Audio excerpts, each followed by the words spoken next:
ছোট্ট অরণ্য খুব সাধারণ একটি ছেলে। গ্রামের প্রাইমারি স্কুলে পড়ে। তার খুব ভালো লাগত পাখিদের মতো উড়তে, মেঘের ওপারে যেতে। কিন্তু সে জানত তার পাখির মতো ডানা নেই। তবুও তার মনে স্বপ্ন ছিল, একদিন সে আকাশে উঠবে। একদিন তার শিক্ষক বললেন, অরণ্য, তুই যদি সত্যি মন দিয়ে পড়াশোনা করিস, তোর এই স্বপ্ন পূরণ হতে পারে কি।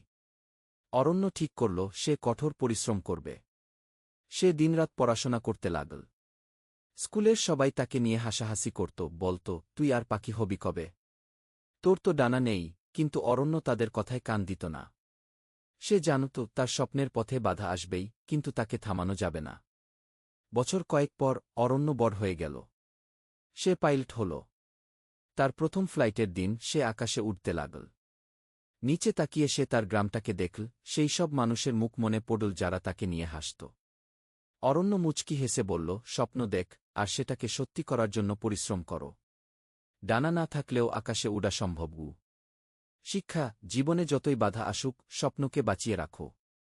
কঠোর পরিশ্রম আর আত্মবিশ্বাসের জোরে সবকিছু সম্ভব।